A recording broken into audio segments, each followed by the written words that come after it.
Okay, bismillahirrahmanirrahim. Assalamualaikum warahmatullahi taala wabarakatuh. Innal hamdalillah nahmaduhu wa nasta'inuhu wa nastahdihi wa nastaghfiruhu wa natubu ilaih. Wa na'udzu billahi min shururi anfusina wa min sayyiati a'malina. Man yahdihillahu fala mudilla lahu wa man yudlilhu fala hadiya lahu. Asyhadu an la ilaha illallah wa asyhadu anna Muhammadan abduhu wa rasuluh. Allahumma salli wa sallim ala habibina wa syafi'ina wa zukhrina wa maulana Muhammad wa ala alihi wa sahbihi wa sallama tasliman kathiran birahmatika ya arhamar rahimin. Subhanaka la ilma lana illa ma 'allamtana innaka antal alimul hakim. Rabbi shrah li sadri wa yassir li amri wahlul 'uqdatam min lisani yafqahul qawli, amma ba'd. Alhamdulillah, bersyukur kehadrat Allah Subhanahu wa taala kerana dengan izinnya dapat kita bertemu sekali lagi secara bersemuka dalam pengajian kitab Fiqh Haji Contemporary, di mana pada malam ini insya-Allah kita akan masuk ataupun menyambung tentang tata cara persiapan untuk berniat ihram, berniat ihram. Di mana pada pertemuan yang lepas kita telah menyebutlah banyaklah tata cara daripada berpakaiannya dan juga solat sunat ihramnya, kan. Jadi pada hari ini insya-Allah kita akan sambung kepada poin nombor 4, yang mana di sini dikata setelah selesai melakukan solat sunat ihram. Nombor 7. Okey, setelah selesai melakukan solat sunat ihram, jemaah menaiki kenderaan dalam keadaan sudah lengkap memakai pakaian ihram. Jadi solat sunat ihram telah lakukan, jemaah menaiki kenderaan dalam keadaan sudah lengkap memakai pakaian ihram lah. Tak kiralah sama ada lelaki ataupun perempuan. Dan disunatkan dalam keadaan berwuduk. Disunatkan dalam keadaan berwuduk. Okey. Ini adalah poin asas. Kemudian, bagaimanakah tata cara yang sunat untuk melafazkan niat ihram?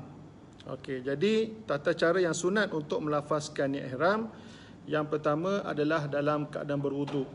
Jadi dengan sebab itulah bagi jemaah yang dia ingat perkara ni, dia akan menaiki kenderaan tersebutlah. Tak kiralah sama ada dia menaiki bas yang datang daripada mana ni, datang daripada Madinah nak menuju ke Mekah, ataupun yang kalau datang daripada tanah air. Kalau datang daripada tanah air, dia akan menaiki kapal terbang tersebut dalam keadaan berwuduk. Sebab dia persiapan untuk berniat ihram. Okey. Tu dalam FB Ustaz tu ke Saya jumpa tak? Okey. Khabar dalam grup Ustazah Azlina, dia tahu Azlina. Okey. Jadi dalam keadaan berwuduk dan kemudian dalam keadaan menghadap kiblat. Menghadap kiblat. Jadi dalam keadaan menghadap kiblat ni memang sunatlah. Sunatlah dia duduk dalam posisi berkenaan. Jadi sebab itulah bagi saya pernah melihatlah kepada jemaah yang semasa atas bas semasa berada di Bir Ali, di mana dia nak berniat semasa bas mula nak bergerak, kan. Jadi dia tanya saya, "Ustaz, mana kiblat?" Kata. Kan masa tu dia duduk Bir Ali kan, mungkin dia keliru arah kedudukan kiblat tersebut. Jadi kita boleh tengok, kita nampak ni arah dia. Jadi kebetulan kedudukan kiblat tersebut tidak selaras dengan kursi atas bah. Jadi dia bangun. Dia pun tengok arah yang saya tunjuk, maka dia pun berniatlah ketika bah mula-mula nak bergerak. Jadi memanglah kalau ikutnya ini adalah sunat. Pertama dalam keadaan berwuduk, ada wuduk dah. Kemudian dalam keadaan menghadap kiblat. Dan yang ketiga mengelafazkan niat, itu nawaitu, kan. Melafazkan niat ketika kenderaan mula hendak bergerak. Jadi bila start mula nak gerak tersebut, barulah dia nawaitu. Nawaitu tu ikutlah jenis haji dia, kan. Kalau ada haji tamattu', niat umrah dululah, kan. Nawaitul umrata wa ahramtu biha lillahi ta'ala. Kalau dia nak buat haji ifrad, berniatlah haji. Nawaitul hajja wa ahramtu bihi lillahi ta'ala. Kalau nak buat haji kiran, dia niat nawaitul hajja wal umrata wa ahramtu bihima lillahi ta'ala. Okey. Inilah tata cara yang sunat untuk melafazkan niat ihram. Jadi biasanya hak wuduk boleh buat. Menghadap kiblat ni itu mungkin mencabar sikit lah. Ataupun yang mungkin kalau teringat dia buat. Kalau atas kapal terbang memang kira duduk atas kursi lah. Kan? Kemudian hak ni melafazkan niat ketika kenderaan mula nak bergerak ni, hak ni boleh buat semasa hak mana ni? Semasa hak yang datang daripada Madinah Bir Ali. Tapi kalau hak mari daripada Malaysia ni biasanya kita tak suruh berniat awal-awal lagi semasa kapal terbang mula bergerak daripada mana? Daripada KLIA. Dan kerana kita tahu biasanya arahannya adalah kita akan berniat atas kapal terbang, kan, sebelum pesawat mendarat. Paling lewat 1 jam sebelum pesawat mendarat di lapangan terbang Jeddah. Okey, ni adalah asas dia. Kemudian cara sunat untuk berlafaz niat ihram di atas ini adalah bagi yang berniat ihram haji di miqat.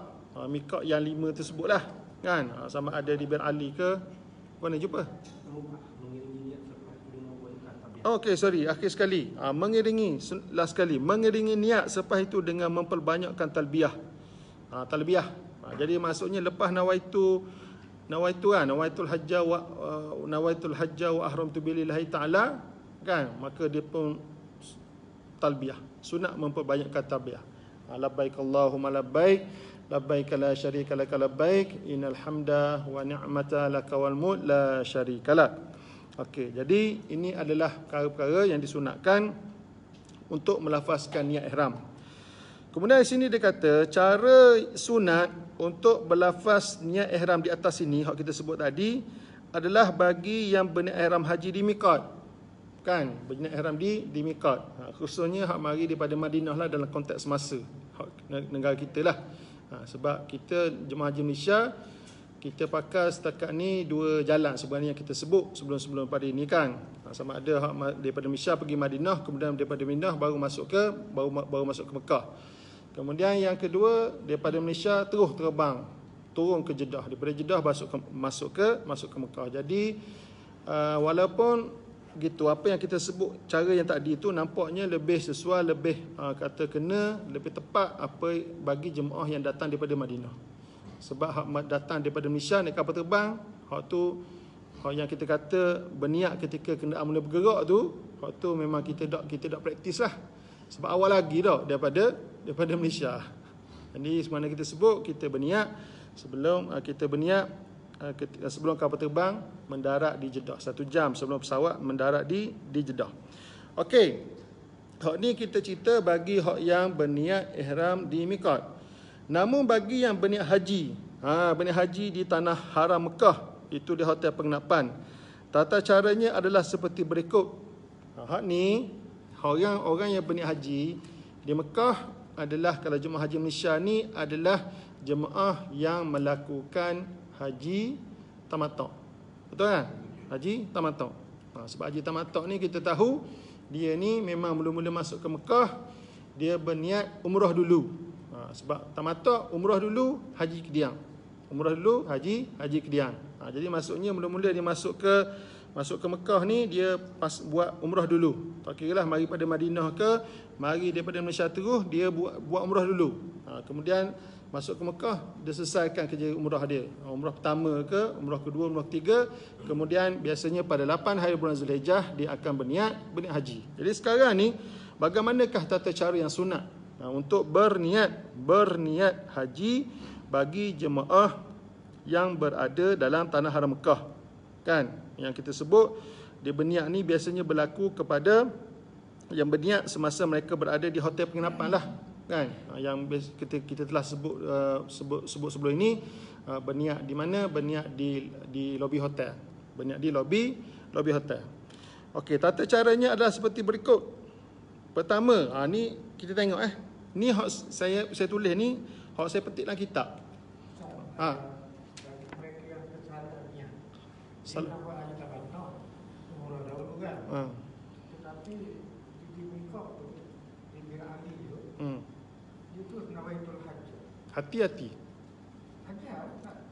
pun. Dia lahu zahir. Tapi dia lafaz dia nawaitul hajj wa ahramtu bihi. Hati umrah ke haji? Hati. Okey, jadi soalan dia. Jadi apabila sampai dalam perjalanan, Okey. melepas di Bir Ali barulah disalam. Salam mulut sedar lah. Beritahu dan sebagainya. Okey. Mana boleh kau dia niat semula? Dia nak niat apa? Dia nak niat umrah semula. Katakan nawaitul hajjah, nawaitul umrah tak. Okey. Sebab kalau dia niat nawaitul hajjah, berapa lama dia dalam batam. Okey. Jadi nak merah tu dia niat nawaitul umrah tak. Okey, dia pertama-tama ni niat ni dalam hati tu. Betul sekali. Niat adalah di dalam hati. Sebab tu saya tanya tadi ustaz, walaupun lidah dia kata haji, hati dia kata apa? Sekarang ni bila berselisih antara hati dengan lidah, menang hati. Itu je jawapan dia. Jadi kita tanya dia. Sebab ustaz tanya tadi tu sebab ustaz kata tak tahu sebab bukan ustaz sendiri, maksudnya orang tu. Kita kena tanya dia balik. Masa Encik sebut tadi tu, mulut kata haji tu, hati kata apa? Hati sebenarnya memang nak umrah. Kalau dia kata gitu, kita pakai hak hati lah. Kita hukum apa yang dia kata. Kita hukum apa yang dia dakwa. Tapi dia tulis salah. Betul lah, salah lidah. Itulah jawapan ustaz. Boleh kita cover. Maksudnya dia kata saya salah sebut, tapi memang saya nak umrah. Memang nak buat tamattu umrah. Hak tu memang sebut dah kitab. Dia kata idza ikhtalafa al-lisan wal qalbu, jika berselisih antara lidah dengan hati, memang menang hati. Sebab asal pada niatlah di dalam hati. Okey.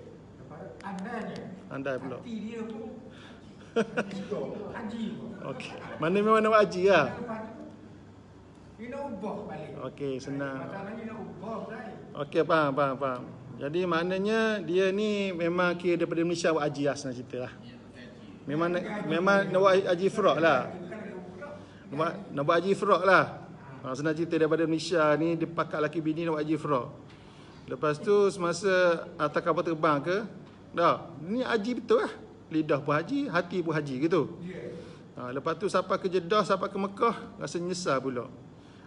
Nak batal. Dah batal, dah buat tawaf kudung semua sekali tu. Dah buat saya haji, rasa lamanya dah seminggu duduk dalam ihram kan. Nak batal, nak cancel, nak jadi tukar jadi umrah. Boleh ke tak? Jadi jawabnya ikut mazhab Syafi'i, tak boleh lah. Nak batal tak boleh. Dalam perbahasan bab haji, dia ada satu perbahasan faskhul haji ilal umrah, memfasahkan haji kepada umrah, membatalkan haji jadi umrah. Tu ada bincang dari segi fiqh, tapi mazhab Syafi'i tak ada. Mazhab Syafi'i kalau dah berniat haji, lepas tu nak jadi kecek, nak jadikan di umrah, tak boleh. Kena kekalkanlah dia jadi haji, terus kekal jadi haji ifrad tersebut. Sebab kebanyakan orang kaya tamu Betul. Betul. Walaupun mutawif atau kita orang tu berulang kali, kadang-kadang gitulah. Ya. Yelah, tapi kalau dah khusus pun saya khabar lah. Kalau first time ni, kalau tak tahu nak pilih, saya suruh buat tamattu je. Saya kata wajib, saya kena buat tamattu belaka. Janji belaka. Sebab dia walaupun dia khusus 14 ya. Dia tak tahu. Dia garu kepala lah. Maksudnya dia tidak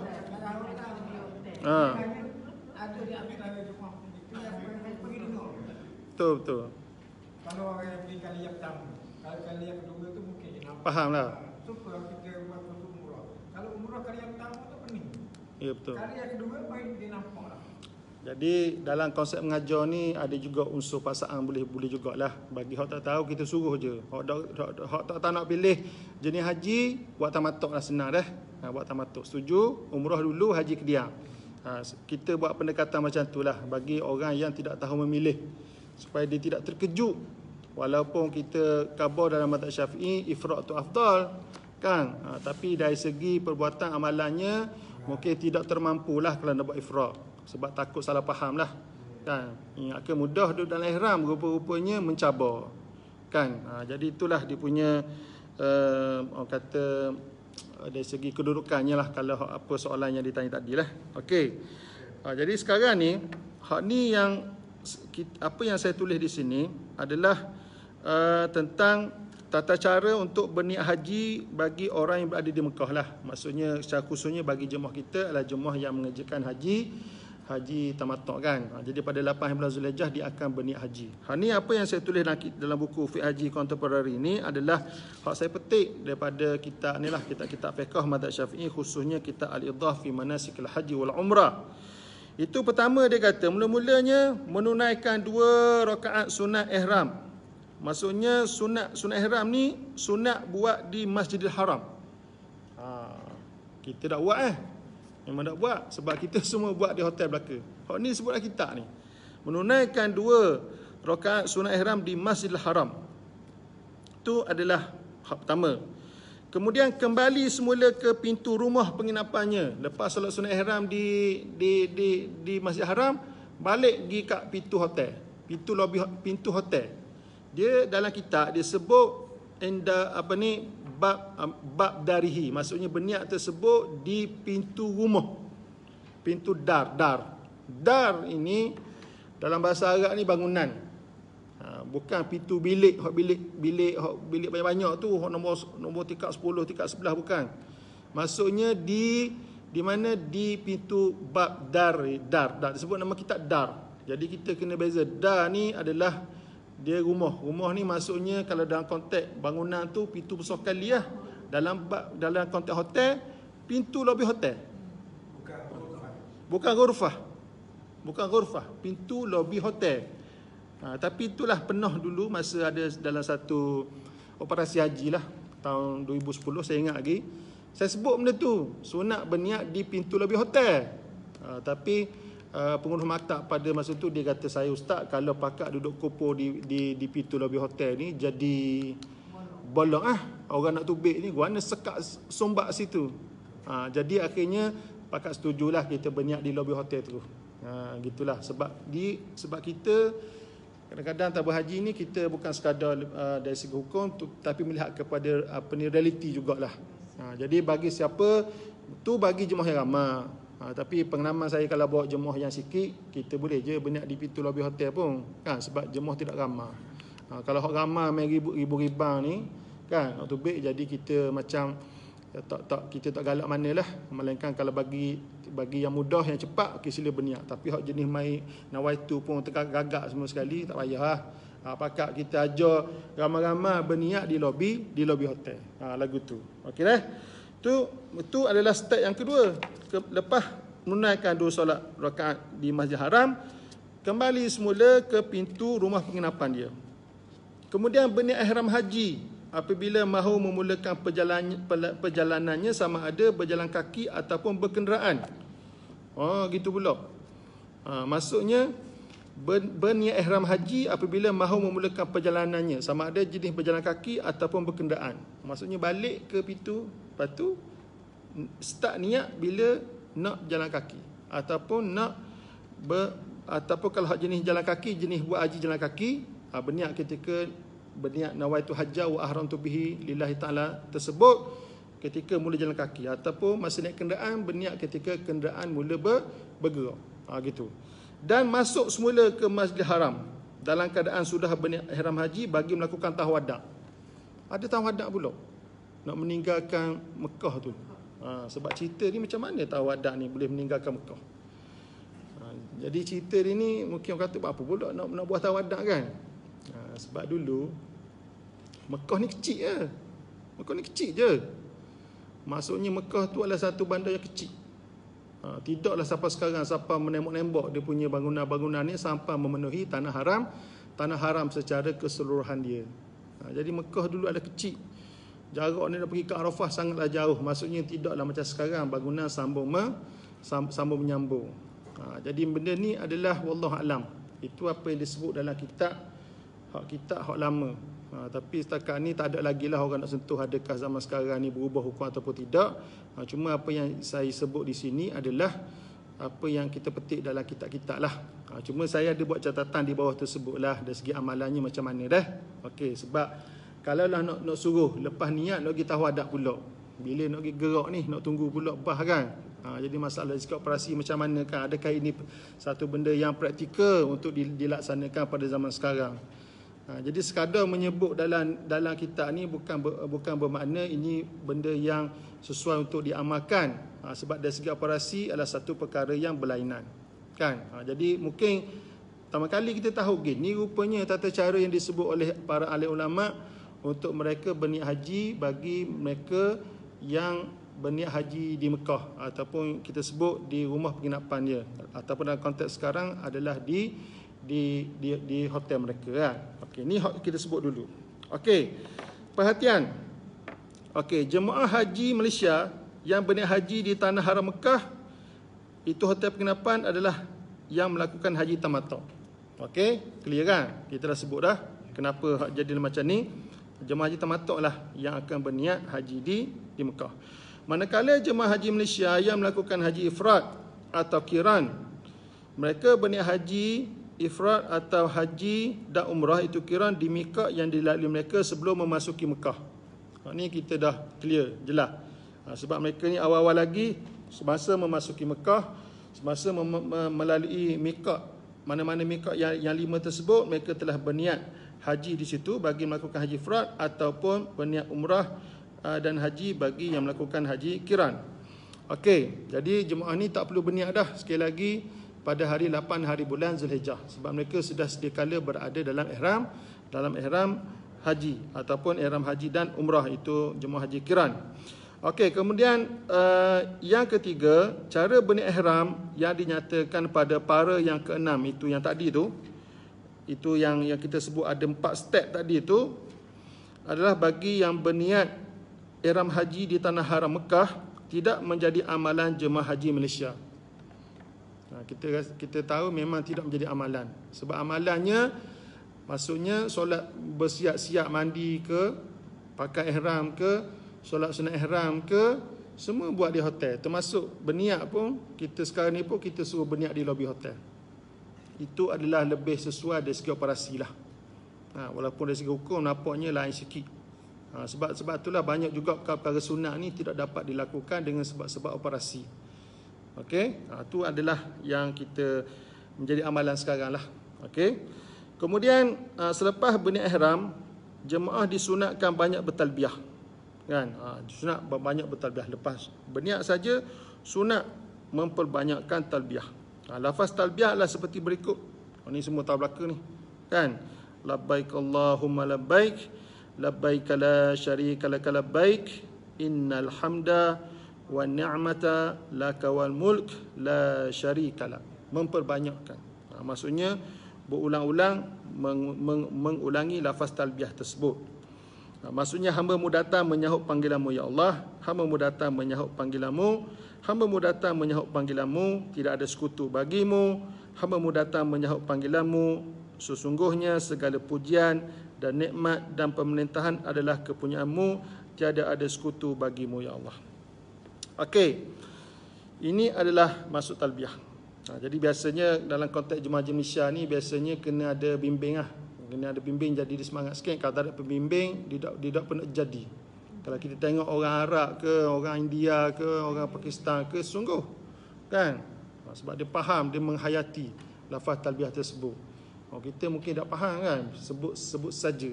Kalau tidak ada pembimbing, slow ataupun tidak bertalbiyah, duk tengok kiri kanan kan, tengok pemandangan nak sampai ke Arafah tersebut kan. Jadi memang kalau ada pembimbing pun kita talbiyah pun tak berapa kuat, dia slow gitu, tak berapa bersungguh-sungguh. Jadi ni style kita lah. Ni style kita. Kalau orang Arab, masya-Allah, mahap jalan kaki ke, sungguh-sungguh dengan Afrika ke, dengan menggunakan lafaz yang sangat kuat. Okey, talbiyah bagi haji sunat dilafazkan sejurus selepas berniat ihram. Sunat lepas niat terus bertalbiyah.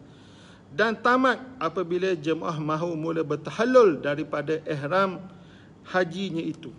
Bila dia nak mula bertahallul, tahallul ni maksudnya dia mula nak keluar lah, mula-mula nak keluar daripada ihram haji dia, maka tamatlah dia punya talbiyah. Dan biasanya dalam konteks jemaah haji Malaysia, hak ramai dia mula nak bertahallul dengan mula nak melontar 7 biji anak batu di Jamrah Kubra. Perjalanan daripada Arafah, Muzdalifah, Mina. Tu dia mula bertahlul dengan nak melontar 7 biji anak batu Jamrah Kubra. Dia mula tahlul, nak mula keluar daripada ihram haji dia. Biasanya dia yang ramah dengan cara macam tu. Dengan melontar 7 biji anak batu di Jamrah Kubra. Kemudian ada segelintir jemaah mula bertahlul dengan melakukan tawaf. Hak ni daripada Arafah, Muzdalifah masuk ke Mekah. Jadi biasanya hak tu lah yang paling banyak. Hak yang paling banyak yang mula-mula tadi tu. Arafah, Muzdalifah, Mina. Itu paling ramai. Yang mula-mula dia akan start dengan melontar 7 biji anak batu di Jamrah Kubra, ataupun dulu dipanggil sebagai Jamrah Al-Aqabah. Yang kedua, Arafah, Muzdalifah, Mekah. Dia mula bertahlul dengan tawaf. Jadi masa mula nak start tawaf tu, tamatlah dia punya talbiyah dia. Okey, hak tu lah yang paling banyak. Walaupun kita untuk tahlul ni kita ada melontar, kita ada bercukur ataupun bergunting, kemudian kita ada tawaf. Tapi hak bercukur bergunting ni, dia nak start gunting ni boleh dikatakan tak ada orang buat aku. Kalau buat pun salah lah. Sengaja buat tak, sebab kita dari segi khusus pun kita tidak ajar sebegitu kan. Kita ajar kalau masuk Mina start dengan melontar, kalau masuk ke Mekah start dengan tawaf kan. Tawaf haji tu kan. Tu dia punya pergerakannya lah. Okey. Tu dia punya waktu mula talbiyah bagi haji dan tamat talbiyah bagi haji.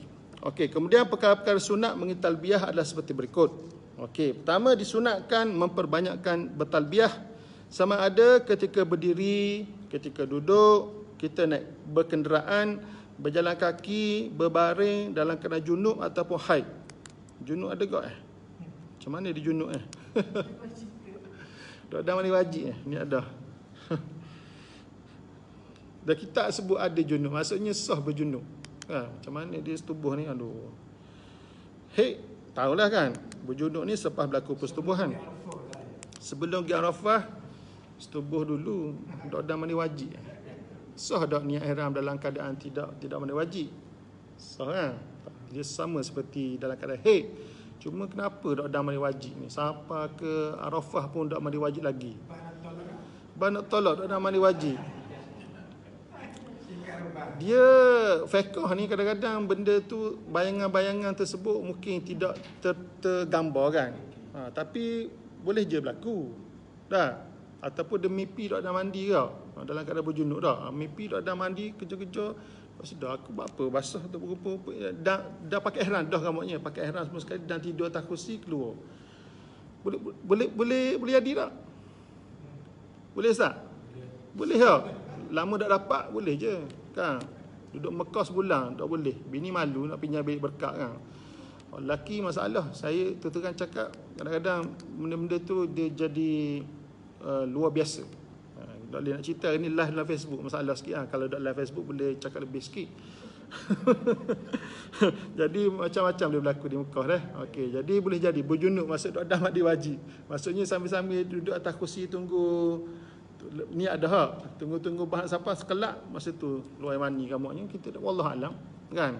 Jadi dalam keadaan berjunub bertalbiyah lah, bertalbiyah sampai ke Arafah mandi lalu lah. Okey dah. Okey, dalam keadaan berjunub ataupun haid. Okey, tak ada masalah perempuan haid. Sangat disunatkan bertalbiyah ketika berlaku perubahan keadaan, tempat dan masa. Dia berkata keadaan ni mungkin naik bah, turun bah, tukar daripada tempat, daripada Mekah sampai ke Arafah. Kalau dia biasa macam labbaik Allahumma labbaik, dekat wakaf. Apa sampai ke innal hamda. Kenapa dia kata innal hamd? Innal hamd. Ada orang saya bukan innal hamd. Saya ikut tajwid innal hamd wakaf. Di wakaf. Wa ni'mat wa ni'mah. Tapi innal hamda wa ni'mata, sedangkan awal labbaik Allahumma labbaik, lagi labbaik Allahumma labbaik. Saya baca wallahu a'lam. Tak pernah orang tanya benda tu tak? Tak pernah orang tanya. Ni kata tolak penuh pula. Tolak penuh. Aduh. Sebab dia pernah ayat Quran. Iyalah. Dia Cuma gitu lah kita baca. betul lah. Dia boleh seluruh dunia pun macam gitu. Betul lah. Dia jawapan paling mudah kita ikut orang sebelumnya lah. Jawapan paling mudah. Bacaan dari segi talbiyah ni, cara bacanya kita ikut apa yang orang terdahulu. Kan? Dan benda tu tidak salah pun. Langsung tidak salah. Cumanya kalau kita kata innal hamda ni memang tidak salah pun dari segi i'rab dia. Sebab dia inna ni harfu nasab kan. Maksudnya dia menasabkan isim lepas daripada tu. Jadi sebut innal hamda wa ni'mata, sebab dia mungkin orang kata apa, rima dia. Orang kata apa? Ritma kamu dia panggil. Rima. Bukan rima tau. Rima. Kan? Macam labbaik Allahumma labbaik. Dia mati. Dia baca labbaik Allahumma labbaik. Ada. Dia berhenti, dia wakaf. Mungkin sedap. Betul. Lepas tu labbaik la syarika lak labbaik. Labbaik. Dia mati ya. Dia matikah.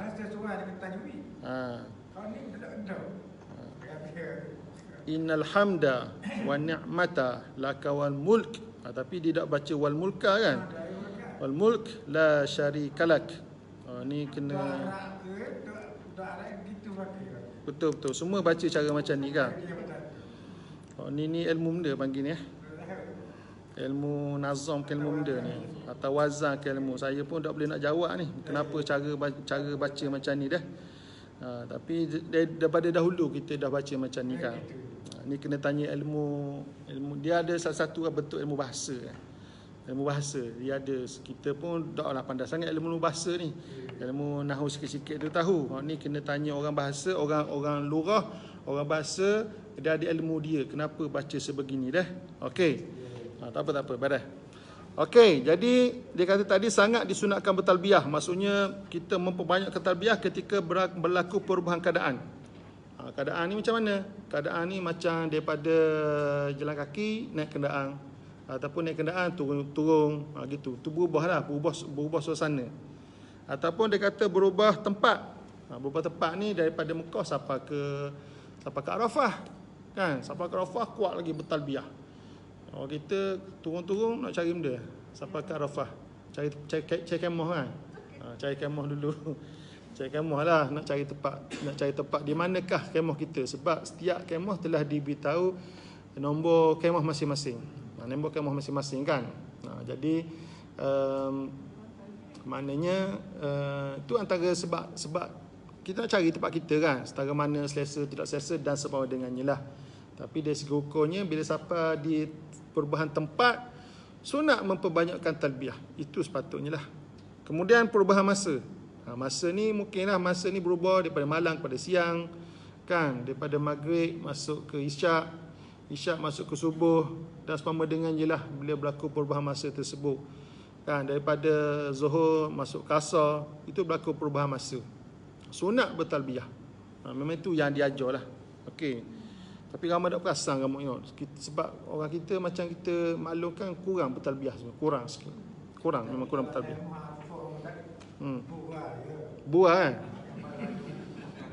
Saya masalah buah tu memang saya hadapi sendirilah masa jaga muassasah. Mungkin masa tu kelemahan kita jugalah sebagai pembimbing.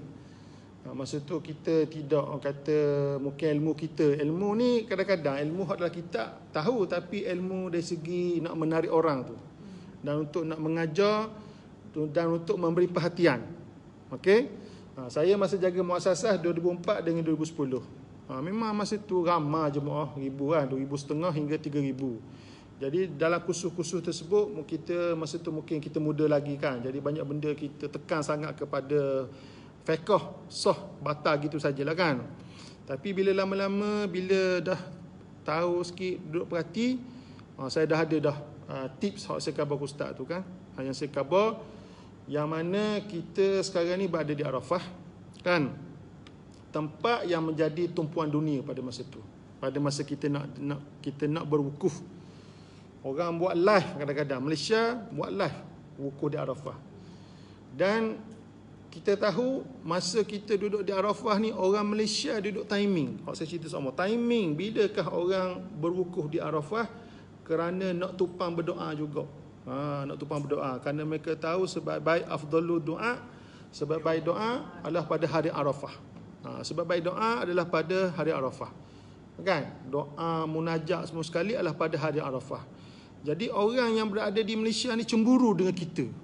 Bila dengar macam tu dia pun jadi pegung. Jadi alangkah rugilah kita yang duduk sini, kita sembang kosong. Buang. Secakap macam tu. Jadi pengalaman saya bercakap macam tu, saya perhati berlaku perubahan. Siapa macam tak berani nak cakap. Tak berani nak cakap. Sebab bila cakap macam tu, cuba bayangkan orang tak lagi haji kan, cemburu dengan kita duk timing bila orang Arafah ni, bila orang Arafah nak berwukuf.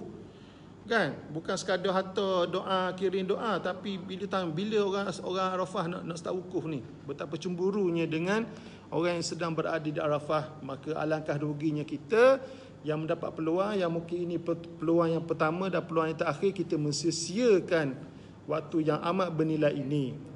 Mungkin jemaah tu nampak dia kata lamanya ustaz, daripada Zuhur nak sampai ke Maghrib kan, sebab ada segi operasi lepas Maghrib kita akan bergerak dah nak pergi ke Muzdalifah kan.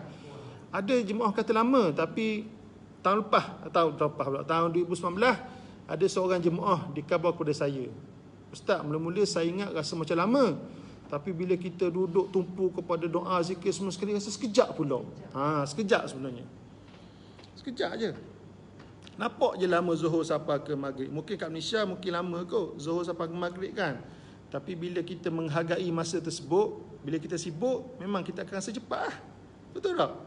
Memang kita bila rasa sibuk, kita akan rasa cepat. Kalau orang jenis tak ada kerja tu, rasa lamanya masa. Kan? Kita bulan 3 dah. Bulan 3 dah. Nak habis bulan 3 dah ni. Sekarang sekejap tau bila sibuk. Tu dia punya Al-Kisah dia. Okey dah? Kita berhenti sekejap dah. Okey, kita sambung sekejap bila masuk azan kejap. Berhenti kejap azan insya-Allah.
Allah Akbar.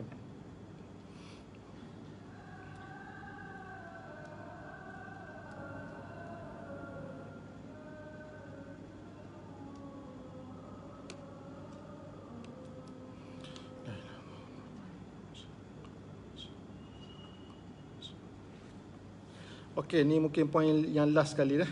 Sebab dia panjang juga ni, sebab ada kaitan dengan nota kaki di bawah. Okey, seterusnya dia kata tidak bertalbiyah ketika melakukan tawaf kudum. Tawaf kudum ni adalah bagi jemaah yang ifrad ataupun qiran yang mula-mula sampai ke Mekah disunatkan dia bagi melakukan tawaf kudum dan sa'i haji. Kenapa? Kerana dua ibadat ini mempunyai zikir dan doa yang khusus. Kan? Ada sebab doa ni memang digalakkan bagi tawaf dan sa'i ini digalakkan berdoa dan berzikir, tidak sunat bertalbiyah. Ini bagi jemaah ifrad ataupun jemaah qiran yang mula sampai ke Mekah, semasa nak melakukan tawaf kudum dan sa'i tidak disunatkan bertalbiyah. Kemudian bagi tawaf haji, juga, okey, tawaf haji ataupun tawaf ifadah pula tidak disunatkan bertalbiyah padanya kerana waktu talbiyah sudah tamat. Ni sebenarnya benda ni kita petik daripada kitab. Kenapa waktu talbiyah untuk tawaf ifadah ini sudah tamat? Kita tengok pada nota kaki. Ini kerana pada kebiasaannya dalam pergerakan haji jemaah muassasah. Ni muassasah ni dia sebenarnya kita sebut dia bergerak daripada Arafah, Muzdalifah, Mina kan. Di Mina ni dia memang sudah mula bertahlul. Dan kita dah cakap tadi talbiyah bagi jemaah haji dia tamat apabila dia mula bertahlul daripada ihram haji kan. Jadi bagi jemaah haji, jemaah muassasah yang biasa, mereka daripada Arafah, Muzdalifah dan Mina, bila masuk Mina, pekerjaan mereka yang pertama adalah melontar 7 biji anak batu Jamrah Kubra. Maka dengan itu bila nak melontar tu, habislah talbiyah bagi dia, habis dah. Jadi dalam hidup dia habis dah talbiyah. Mungkin itu haji pertama, haji terakhir tak ada talbiyah bagi diri dia. Lepas dia habis melontar, sudah melontar tu habis talbiyah, maka dia akan terus bercukur ataupun bergunting dapat tahlul awal. Kemudian dia akan terus kekal berada di Mina kan untuk melakukan wajib haji yang seterusnya. Kemudian bila dia balik ke Mekah, memanglah untuk melakukan tawaf haji memang sudah tidak adalah talbiyah bagi dirinya. Okey. Kemudian manakala bagi jemaah yang orang kata jemaah yang daripada Arafah, Muzdalifah masuk ke Mekah, dia juga dia memang akan melakukan tawaf haji ataupun tawaf ifadah. Dan semana yang kita sebut tadi, dia memulakan bertahlul dengan melakukan tawaf. Jadi bila nak start tawaf tu, habislah tahlul bagi diri dia. Maka dengan sebab itulah bagi tawaf ifadah memang tidak ada talbiyah padanya. Sama ada ikut jalan muassasah biasa ataupun perjalanan jemaah package yang tertentu. Okey dah. Begitu juga tidak bertalbiyah bagi tawaf umrah. Tawaf umrah juga tidak ada talbiyah kerana waktu talbiyah bagi umrah tamat apabila jemaah mahu memulakan tawaf umrah. Sebab kaedahnya pun sama juga. Sebabnya umrah dia mula start orang kata talbiyah sejurus selepas berniat umrah. Dan kaedah pun sama juga, maksudnya dia tamat apabila mula mahu nak bertahlul sebenarnya. Mula nak bertahlul kerana melakukan umrah itu merupakan antara permulaan nak mula bertahlul daripada ihram umrah tersebut. Memang ayat sebelum pada ni kita kata dia tamat bila nak melakukan tawaf umrah, betul. Dan melakukan tawaf itu adalah di antara permulaan untuk nak mula bertahlul daripada ihram umrah. Sebab lepas tawaf, sa'i. Lepas sa'i, bergunting ataupun bercukur. Jadi dengan sebab itulah bermakna dalam tawaf ni tidak ada talbiyah. Okey dah.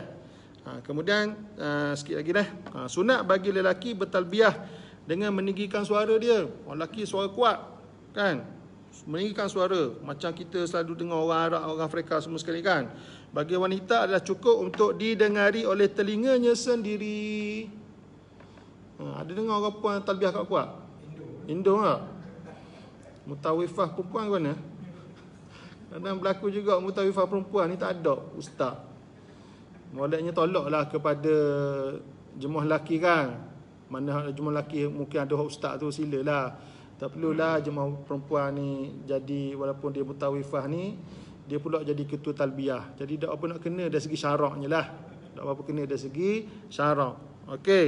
Jadi wanita kaedahnya tak kira lah mau jemaah ke, mau mutawifah ke, maksudnya dia sekadar didengari oleh telinganya sendiri sahaja. Okey, sunat bertalbiyah 3 kali berturut-turut. Talbiyah tadi tu, labbaik Allah ni 3 kali. Dan selepas pada itu sunat berselawat atas Nabi sallallahu alaihi wasallam selepas selesai bertalbiyah. Kaedah dia talbiyah 3 kali kemudian berselawat. Selawat ni sama seperti selawat yang tahiyat tu. Allahumma salli ala Muhammad wa ala ali Muhammad. Tu biasanya selawat ni senyap lah, slow je. Kama sallaita ala Ibrahim wa ala ali Ibrahim wa barik ala Muhammadin wa ala ali Muhammad kama barakta ala Ibrahim wa ala ali Ibrahim fil alamin innaka Hamidum Majid. Kan? Jadi seterusnya berdoa memohon keridaan Allah Subhanahu Wa Taala dan mendapatkan syurganya. Hak ni disebut dalam kitab macam tu, berdoa memohon keridaan Allah Taala dan mendapatkan syurganya. Jadi doanya Allahumma inni as'aluka ridhaka wal jannah wa a'udzubika min sakhatika wan nar. Hak ni apa yang disebut dalam kitab-kitab, inilah dia punya step dia. Mana-mana kitab pun jumpa lagu ni. Kan? Kitab mazhab lain pun jumpa lagu ni juga, doa step dia. Kemudian berdoalah apa-apa saja untuk kebaikan dunia dan akhirat, untuk diri sendiri dan orang-orang yang kita kasihi dalam bahasa Arab ataupun bahasa sendiri. Dalam bahasa Melayu lagilah kita dekat dengan kita kan. Jadi tak semestinya dalam bahasa Arab. Dalam bahasa Melayu lagilah dekat dengan diri dengan diri kita. Jadi itulah yang rasanya yang lebih sesuai. Dan jika melihat sesuatu yang menggembirakan ataupun menjelekkan hatinya, jadi semasa dalam perjalanan dalam ihram ni, dalam ihram haji ni, kalau jumpa benda hak kita suka, benda kita tak suka ke, sunat kita kata labbaika innal aisha aishul akhirah. Maksudnya sunat kata macam tu, bukan kita komplain benda apa menapa semua sekali kan. Oh comelnya kan, hebatnya. Kita sunat kata-kata, kita kata labbaika innal aisha aishul akhirah. Maksudnya hamba-Mu menyahut seruanmu ya Allah, sesungguhnya kehidupan yang sebenar-benar dikehendaki paling menggembirakan dan kekal abadi adalah kehidupan di negeri akhirat. Sunat benda ni. Sebab dalam masa haji ni macam-macam kita boleh jumpa. Kan, benda hak hebat, benda hak yang paling mengagumkan, benda hak kita tak suka, busuk sekali, ada macam-macam jumpa. Jadi sebenarnya bukan kita kata komplain maki hamu semua sekali. Sunat kita kata labbaika innal aisha aishul akhirah. Jadi saya rasa setakat itulah saja untuk minggu ni. InsyaAllah panjang umur, kita jumpalah pada minggu depan dah. Okey, itu saja. Aku liqauli hadza wa astaghfirullahal azim li wa lakum. Wabillahi taufiq wal hidayah. Wassalamualaikum warahmatullahi taala wabarakatuh.